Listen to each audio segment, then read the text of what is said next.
What happens when two successful entrepreneurs get together for a drink? They talk shop, of course.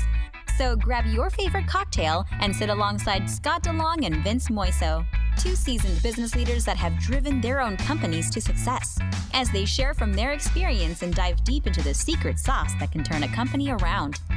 The CEO Podcast starts now. And welcome to the CEO Podcast, Cocktails, Entrepreneurs, and Opportunity. I'm Scott DeLong. I'm here with Vince Moiso. And today we're going to talk about an accountability culture, a culture of accountability within the workplace, and our views on that, right? And how you get accountability and what happens when you don't. Yeah. So talk to me a little bit about how you operate in your company and how you've enforced or empowered folks, or what words do you use when you talk about that? Because it can sound negative to people, right? You're going to be accountable. Yeah, it can. How do you frame that? Well, it starts with the values. At least this is the way that I've established it within our business. It starts with the values, and so one of the values that we have is empowering people. Another one of the values that I've shared in a previous podcast is called Get Real, which encompasses transparency and integrity and authenticity. Another value is pursuit of excellence.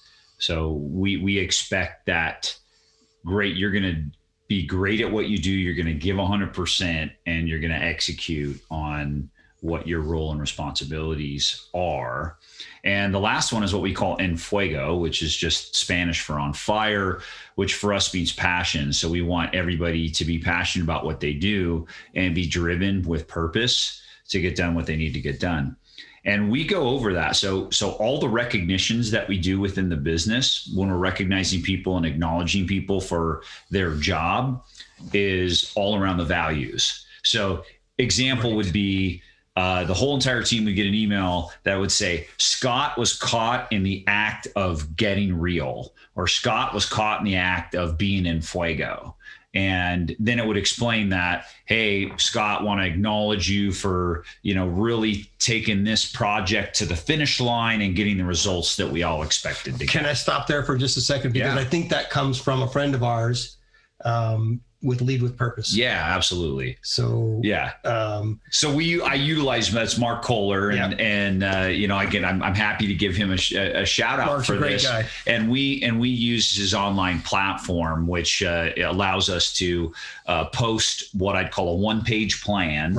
Right. So it's visible to everybody. Is that part of your accountability process? It absolutely is 100% a part of the accountability process. Nice. And so we're accountable to ourselves. We're accountable to each other, and we just encourage everybody to hold each other to a level of accountability. And part of that starts with transparency. We talked about that in an entire podcast. And so if you listen to the podcast around transparency, you heard me say once or twice how accountability fits into that. Right. And it is a big part of it. And so we utilize that one-page platform so that we show everything, and we show what the priorities are, tasks are assigned, goals are assigned, and that way we have an owner for everything, and then a task assigned to the person that needs to get it done. And then we're meeting weekly to review the progress of those tasks or goals or priorities on a monthly basis. And this as well, and I've talked to you about it before, is we've implemented the 12-week year model. So we're taking a quarter and treating it like a year. Okay. So it creates this sense of urgency and some organic accountability, very much like transparency does. Yeah. And so what all that has done within our organization is we just have accountability across the board, across all teams and departments. So you've got team members holding other team members accountable, not just managers holding. But there's management responsibility there as well, right? Absolutely. So if what I found with this accountability piece is you put out some simple things and say everyone can follow. And if I stop looking at it, they stop doing it. Because if it's not important to me, why should it be important to them, right? I've had that happen a lot. It's a great point. I have a responsibility to do my end of that, to make sure that people know that it's important enough that I'll take my time so that they'll take their time and do the work. Well, do what you say, follow through on the promise. Sure. That's the integrity piece of it. And again, referring back to the transparency podcast, we talked a lot about integrity, and integrity, just to repeat that, is really keeping your word, right? So as a leader, we have the responsibility to follow through on that, keep our word. And that's a big piece of accountability. Okay. So if I email you and I tell you, Scott, I'm going to get this project done by Friday at, I'll have it to you by 10 a.m. Well, if I need to reset on that and say, hey, you know what, I'm not quite done, it'll probably be more like 12 o'clock. I just need to communicate with you and let you know that that's going to happen. Otherwise, I'm held to my word and I need to deliver that project to you at 10 a.m. So you take that down to a micro level as well. Think about this afternoon, right? We're going to start here at 4 o'clock. Yep. And you realize you had a commitment. Yep. Big commitment for you. Yep. Right? The thing you had to do. I'm going to be 15 minutes late. Yep. And you let me know 2 hours in advance. Yep. That, hey, I'll be there as soon as I can, but I've got to do this thing right at 4 when we were planning on getting together. Yep. So yeah, accountability holds true to everybody. It does. It doesn't. I don't care who you are. And you know what, the example that you gave is a great example, because I think that happens often. Sure. Right. I think when two people are, meeting, or if you've got multiple people meeting, the worst thing as a leader that you show up 15 minutes late to the meeting that you called. Right.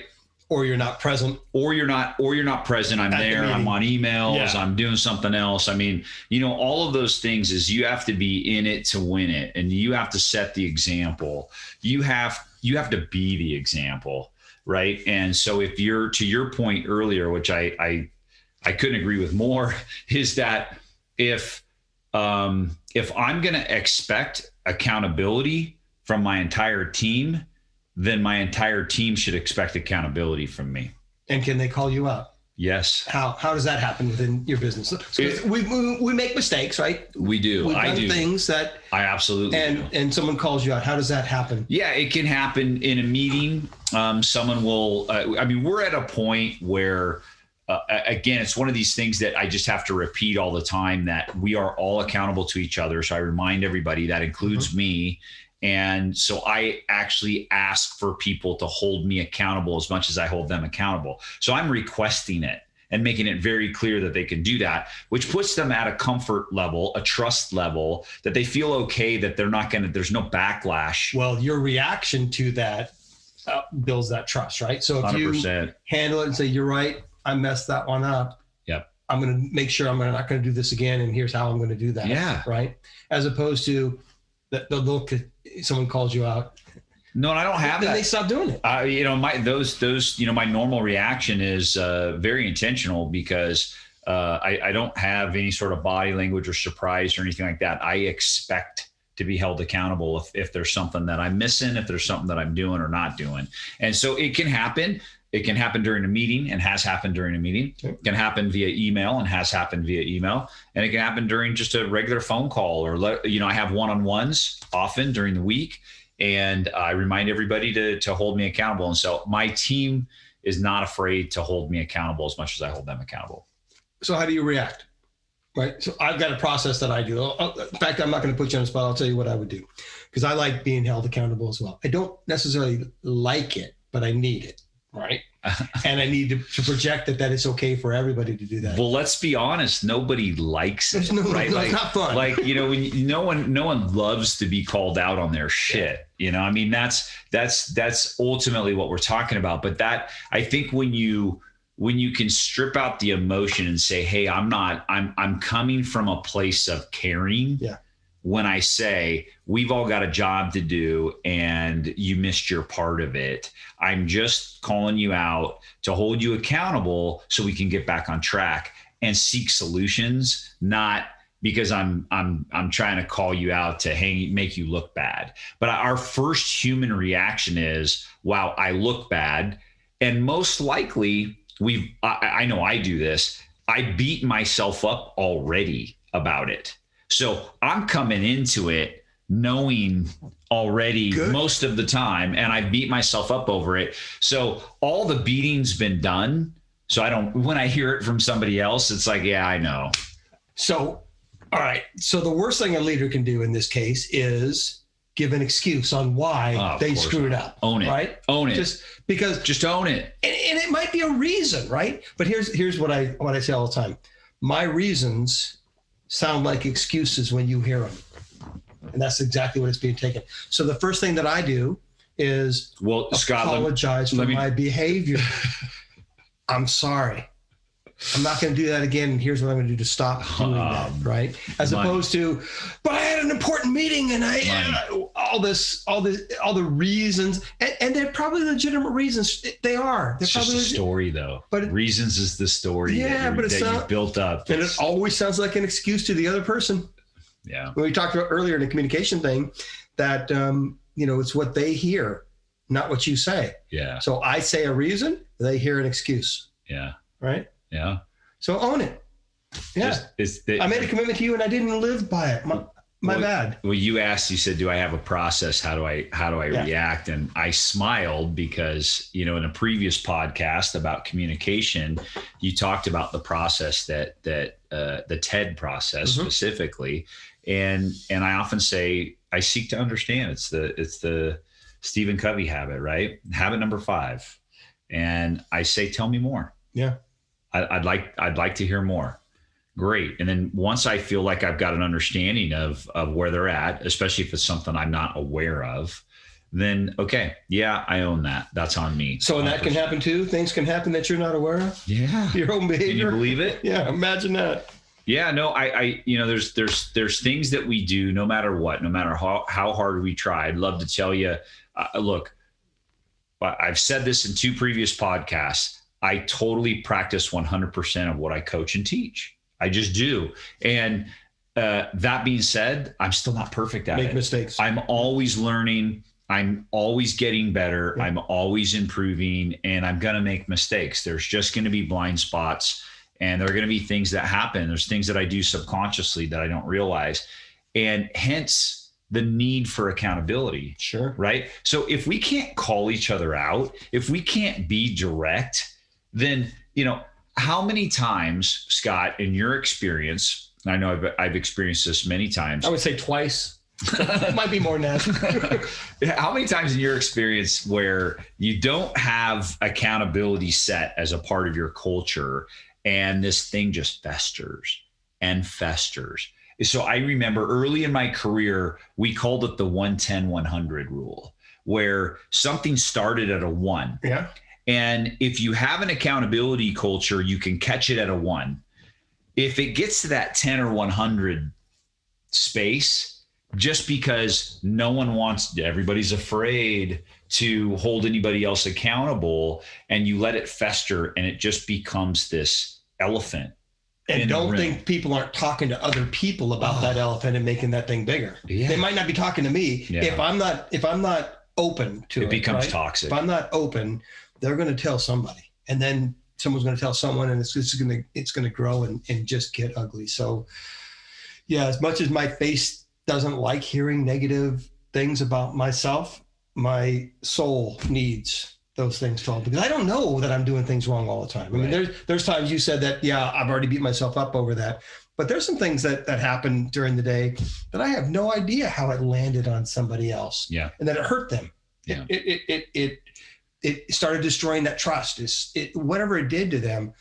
And if I don't know about that, if they're not willing to tell me and I'm not willing to accept that, all it's going to do is that festering. Yeah. And that person's going to end up being angry, upset. They may leave. They may be destructive, whatever. So I'd rather hear it now, accept it, own it, feel bad about it. I don't want to do bad stuff. Right. Yeah. But if I don't know, I'll do it again. Yeah. I think we all need that. I think we all want that. I believe, my opinion, of course, but I believe that accountability as a part of a culture is the glue. It's the adhesive that holds your whole culture together. The easiest way to break down a culture is exactly the example that we just gave earlier, is when those things fester, people are talking about it anyways, and it becomes toxic. And so when someone's upset and resentment is created around something that was done or not done, whether that's by a leader or someone else in the organization, and no one is bold enough to be direct about it and come from a space of being solution based, right? From a place of caring and looking towards solutions, right? If you're not there, which is all a part of the accountability culture that I've created, if you're not there, there is no glue, nothing's stable. It's a house of cards at that point, as far as I'm concerned. So if you don't have, I'm going to be this bold. If you don't have accountability as a part of your culture, an important part of your culture, I think it's a house of cards. So talk about a house of cards. I worked with a company who had a big canvas, they call them wordles. So you have words that turn into a picture. Yeah, right? I know exactly so, what you're talking about. In the center of it was accountability. And then there's words that mean accountability all throughout this thing. And they had this built on a big, like this wide, that tall. Yeah. And it was right in their conference room. After about 3 weeks, the next time I walked into that meeting, the first thing that I did is I walked over and I turned the picture around because they weren't living it. This leadership team wasn't living it. Everyone was finger pointing. They were, like saying, "Oh," but they're making excuses and all of those kind of things for every little things that happen, right? And that's what happens in business: little things that happen, and then they fester. Do you know why? So I walked in Why? and I turned this frigging thing around, and they were shocked. Like, well, if you're not going to live it, don't talk about it. So why weren't they living it? Well, because it was because the culture there, that if we can blame somebody else, if we can put it off, if we can make the customer's fault, we can make it somebody else's fault, we can do all that, we can be okay. We can be okay. So that's why they weren't living it. You're not going to blame me for that thing. Right? Now, I can tell you what I think the root of lack of accountability in a culture is. It's truly empowering your people. Now, if I'm a Harry Truman fan, so the buck stops here. It's the boss's fault that happened. 100%. Boss's fault. But let me say this though. I know you've been with many organizations that do what I'm about to describe. Right. So you've got leaders in the organization. It may be the CEO, maybe the president, it may be a VP. And they're actually doing most of the work and not really empowering their managers to fulfill on their role and responsibility. Or the managers aren't allowing their people to do the work and actually empowering them to fulfill on their role and responsibility. So okay, there's many terms for it. One of the most overused terms is micromanagement, right? Where, the manager or C-level or whatever leadership role is really just doing most of the work anyways, or at least, in their junk all day, every day. That never feels good. It's not right. There, in my opinion, there's no place in business for that type of leadership or management at all. And reality is, how can you hold somebody accountable for something they're not even doing because you haven't empowered them to do it? So I'm laughing about this because this is what ends up happening. I tell the story often that most times when I'm working with entrepreneurial companies, so entrepreneurs typically aren't great managers. They're great builders. They get things going. And a lot of times when the venture capitalists come in, the founder ends up getting moved out because they've hit their limit because they can't manage a larger organization. Of course.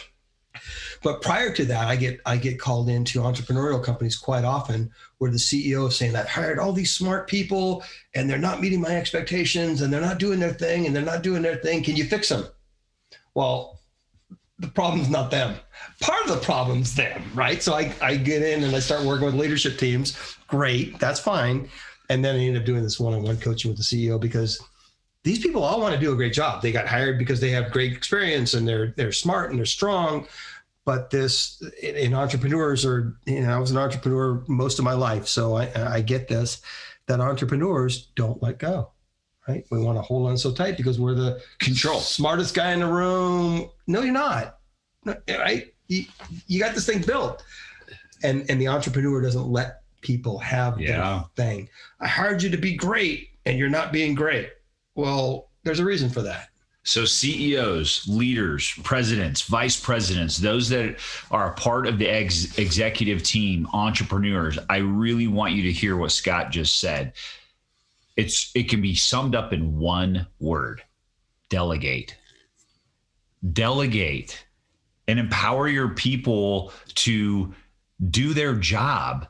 By the way, I had the hardest time with that, Scott. Yeah. So as I transitioned from my previous business, we all did, and I moved into a new business in a leadership role, and I immediately wanted to control everything. Mm-hmm. I just wanted to control. And once I took on delegation, you used to be the guy with the broom. You did all those jobs. I did everything, right? Well, it's the old mantra, right? This is the trap we fall into. It's the old mantra. You want something done right, you what? Well, do it yourself. Yeah. Right. And so I wish that phrase didn't exist. Honestly, I wish it didn't exist, because the reality is no one's going to do it like you. No one is, because there isn't another you, Scott. It was so aggravating and disappointing for me, because I just expected everybody to be like me. I expected everybody to run at my pace. I expected everybody. Can you imagine how disappointed I was? But here's the thing. If they were you, they'd be competing with you, not working for you. Of course they would. I mean, the lunacy of the thought is just crazy. So great. Here's what's going to happen. I got religion on the fact that, hey, it's okay if they don't do it exactly how I would do it. I've got to allow for that to happen. I freely delegate. I delegate as much as I possibly can, and I live and embody empowering people to do their job. It's the quintessential thing that has to be done if you want to hold them accountable for what they're doing. So what do you do then?